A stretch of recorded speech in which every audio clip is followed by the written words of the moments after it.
जी बिस्मिल्लाहिर्रहमानिर्रहीम। हम डिस्कस कर रहे थे not declared as void as per section 24 to 30 an agreement which is not enforceable by law is called void agreement. There are certain agreements which have been expressly declared as void such as कुछ agreement जो हैं जिनको law ने शुरू से ये कह दिया है कि ऐसे एग्रीमेंट जो हैं वो वाइड हैं, इसके ऊपर एग्रीमेंट नहीं हो सकता। तो अगर इस तरह का भी कोई एग्रीमेंट होगा तो वो आपका कॉन्ट्रैक्ट नहीं कहलाएगा, क्योंकि वो इन्फोर्सेबल बाय लॉ नहीं है। एग्रीमेंट द कंसिडरेशन और object of which is partly unlawful, ठीक है, आप उसका जो ऑब्जेक्ट है वो फुली या पार्टली जो है अनलॉफुल है, फिर भी वो एग्रीमेंट नहीं है। ठीक है, agreement made without consideration, consideration के बगैर एग्रीमेंट नहीं बन सकता।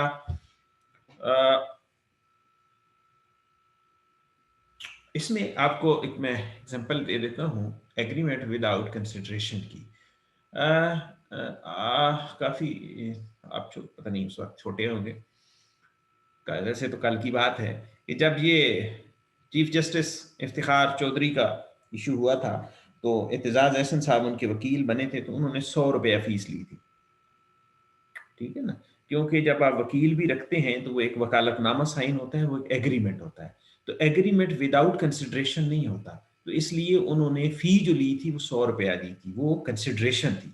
ठीक है, क्योंकि अगर वो मुफ्त में उनका केस लड़ते तो वो जो है वो एग्रीमेंट जो है वाइड हो जाता, क्योंकि वो विदाउट कंसिडरेशन था। ठीक है, तो किसी भी एग्रीमेंट में कंसिडरेशन का होना मैंडेटरी है। Agreement in the state of marriage, किसी को शादी से मना करने का एग्रीमेंट कि मैं आपको इतने पैसे दूंगा आप शादी ना करें 5 साल, तो this is right.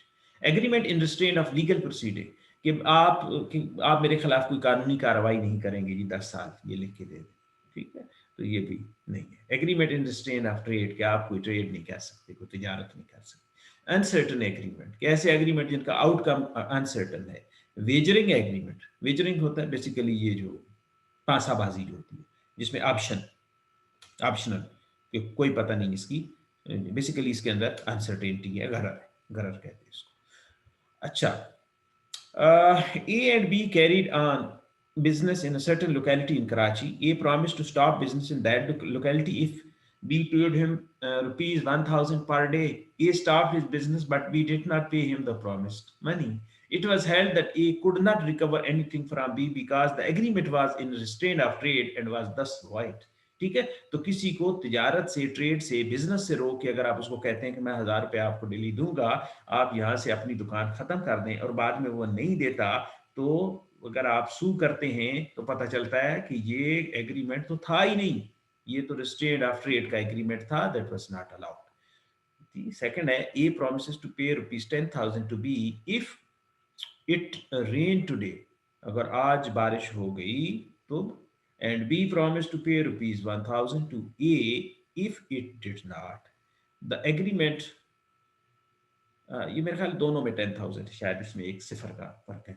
The agreement is void because the happening and non-happening is dependent on future uncertain event, जिसको वेजर कहते हैं। वेजर कि जिसका अनसर्टेनिटी हो, जिसके अंदर गरर हो, जिसका पता ना चल रहा हो। ठीक है, तो बारिश का होना हमें तो नहीं पता, तो इसके ऊपर जब आप कोई एग्रीमेंट करेंगे तो वो आपका एग्रीमेंट जो है वो अनसर्टन है, वेजरिंग है। ठीक है, तो ऐसा कोई एग्रीमेंट आप नहीं कर सकते। फिर जनाब है certainty. As per section 29 an agreement में be void on the grounds of uncertainty. The meaning of the agreement must be certain and capable of being certain. ठीक है जी, तो आपकी एग्रीमेंट जो है वो सर्टन होना चाहिए, मसलन उसमें अमाउंट, उसमें टाइम, उसमें डेट, उसमें प्लेस, हर चीज सर्टन होनी चाहिए। तो उसके अंदर कोई भी अनसर्टेनिटी है तो वो एग्रीमेंट नहीं होगा। He agrees to sell to B 100 ton of oil. There is nothing whatever to show what kind of oil was intended. This agreement is void for uncertainty. कोई पता नहीं कौन सा ऑयल है जी 100 टन ऑयल है, कोई पता नहीं कौन सा ऑयल है, वो क्या कहते हैं, सरसों का तेल है, वो बादाम का तेल है, वो पता नहीं किस चीज का तेल है। ठीक है, A who is a dealer in coconut oil agrees to sell to B 100 ton of oil. The nature of A's trade affords an indication of the meaning of the words and has entered into a contract with for the sale of 100 tons of coconut. तो यहाँ पे क्या हो गया, certainty, ऊपर देखें तो certainty नहीं है, उसके अंदर नहीं पता कि कौन सा आयल है। यहाँ पे ये तो कम से कम पता चल गया कि भाई आयल जो है वो coconut oil. He agreed to sell B all grain in a granary at Peshawar. गले के अंदर जनाब जितना भी अनाज था, there is no uncertainty here to make the agreement right. तो यहाँ कोई अनसर्टेनिटी नहीं, ये तो हमें पता है ना भाई इस गले के अंदर जितना अनाज है सारे का सारा, तो ये सर्टन चीज है, ये तो नहीं पता चले उसने अभी उसकी वेमेट होनी है, उसका वजन होना है, बट ये तो पता है कि ये जो सारा इसमें पड़ा हुआ है ये सारा इस एग्रीमेंट में शामिल है। He agrees to sell to B 1,000 mounds of rice at a price to be fixed by C. As the price is capable of being made certain, there is no uncertainty here to make the agreement right. ठीक है जी, तो ये भी एक ठीक बात है। उसके बाद A agrees to sell to B my white horse for ₹500 or ₹1,000. ठीक है, ये क्या बात हुई भाई, मेरा सफेद घोड़ा 500 का या 1000 रुपए का, अनसर्टेनिटी तो है, सर्टन नहीं है। There is nothing to show which of the two prices are to be given. ठीक है, तो इन दो में से कौन सी प्राइस है, द एग्रीमेंट इज वाइट। उसके बाद है जी possibility of performance. As per section 56 the terms of agreement must be capable of being performed. An agreement to do an act impossible in itself is void. तो भाई वो जो agreement हो रहा है उसकी पॉसिबिलिटी ऑफ परफॉर्मेंस भी होनी चाहिए, कि ऐसा एग्रीमेंट नहीं होना चाहिए जो कि उसकी परफॉर्मेंस ना हो सके। ठीक है, A agrees with B to discover treasure by magic, the agreement is void. ठीक है, वो जादू से भाई खजाना मिल जाएगा।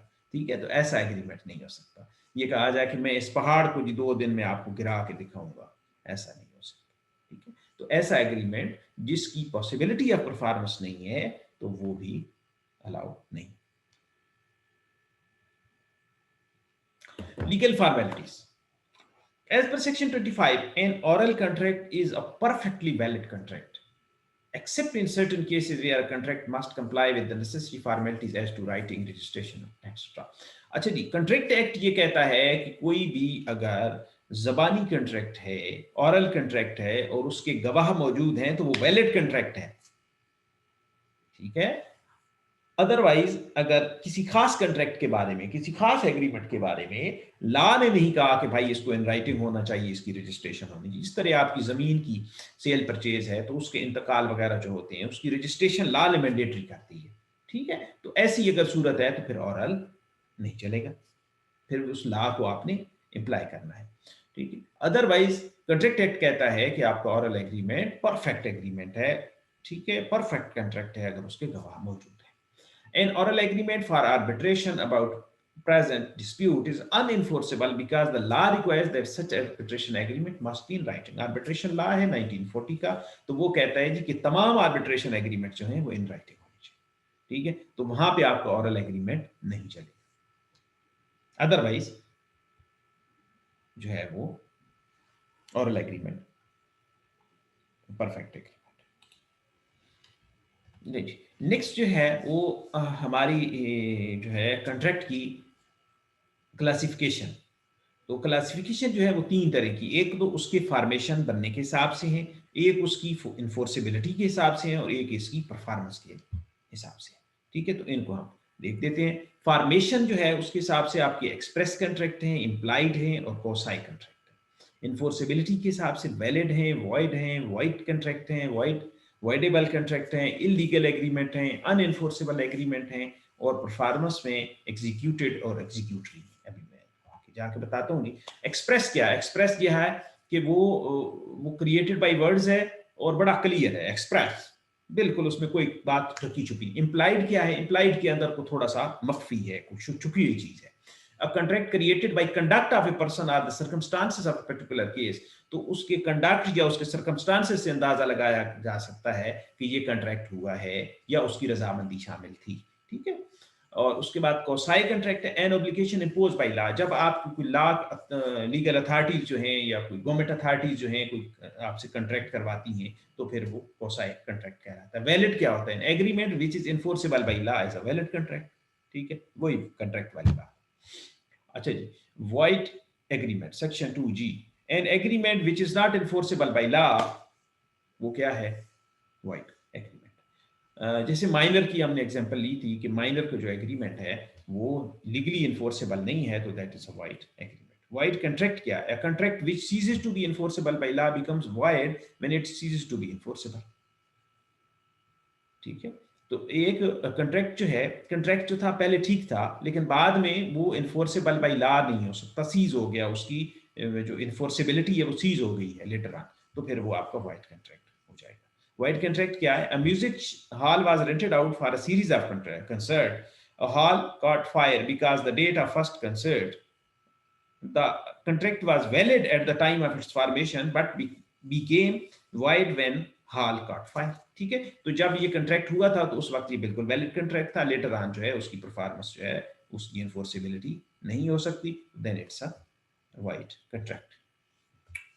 बाद वाइडेबल कंट्रैक्ट, ये आपने पढ़ा होगा, पढ़ के आए होंगे, आपकी वाइडेबल कंट्रैक्ट क्या होता है? N agreement which is enforceable by law at the option of the aggrieved party. ठीक है, एक पार्टी है, एग्रीव्ड पार्टी है, उसकी ऑप्शन पे वो एनफोर्सेबल बाय लॉ होता है, at the option of one party या aggrieved party. A threatens to kill B if he does not sell his BMW for ₹1 million to A. A कहता है जी कि मैं आपको मार दूंगा, बी को कहता है कि अगर आपने ये अपनी BMW मुझे 1 मिलियन की ना दी। यहाँ पे क्या हुआ? B contracted to sell his BMW to A and receives the payment। B ने जनाब डर के मारे उसको बेच दी और 1 मिलियन ले लिया। Here B's consent has been obtained by coercion, hence this contract is voidable at the option of B। B aggrieved party है, B की consent जो है coercion से ली गई है, तो B की option के ऊपर ये जो है वो voidable है। Has no right to insist that contract shall be performed। Right? उसके बाद है जी illegal agreement, an agreement the object of which is illegal।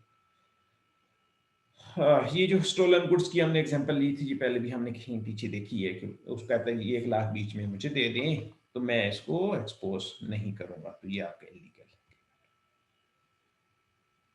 उसके बाद आपका है unenforceable agreement, an agreement which is otherwise valid but due to some technical lacking such as writing etcetera remains unenforceable. ठीक है, तो बाकी एग्रीमेंट वो ठीक है, लेकिन उसकी कोई ऐसी टेक्निकल चीज है जिसको रजिस्टर होना चाहिए था, इन राइटिंग होना चाहिए, तो ऐसा को फलाह की वजह से वो इन्फोर्स नहीं किया जा सकता। An oral agreement for arbitration about present dispute is unenforceable because the law requires that such arbitration agreement must be in writing। अच्छा जी, उसके बाद ये बेसिकली जो 3 फॉर्मेशन थी ये सारी यहाँ पे थोड़ी सी मिक्स है, इसको आपने ना वहां से इसको बाइफरकेट कर लेना। अच्छा जी, एग्जीक्यूटेड और एग्जीक्यूटरी। एग्जीक्यूटेड कॉन्ट्रैक्ट ये वो है कि वो जो एग्जीक्यूट हो चुका है, परफॉर्म हो चुका है। ठीक है, a contract where both the parties have performed their respective promise, तो ये दोनों की जो प्रॉमिसेस थे पार्टीज की उन्होंने परफॉर्म कर दी हैं, तो वो इट मींस कि वो खत्म हो गया, एक्सटिंग्विश हो गया। एग्जीक्यूटर, एग्जीक्यूटरी क्या है कि उसको अभी उसकी कोई चीज बाकी है, that has to be executed. ठीक है, executory, that contract has yet to be executed, that is executory. Unilateral contract or bilateral contract। Unilateral क्या है? A contract in which a promise on one side is exchanged for an act on the other side। Uniside, जिन दोनों side से unilateral। In such contract, one party to a contract has performed his part and the performance outstanding against the other party। ठीक है, unilateral, दोनों party, एक offer करता है दूसरा acceptance करता है, एक ने पैसे देने हैं दूसरे ने चीज देनी है, तो दिस इज unilateral contract। उसके बाद bilateral, a contract in which a promise on one side is exchanged for a promise on the other side। ठीक है,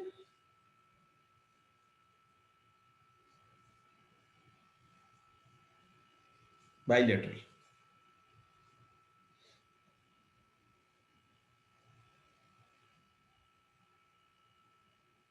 ठीक है, समझ आ गई? यूनिलेटरल क्या है? विच क्या है कि which a promise on one side is exchange for an act on the other side.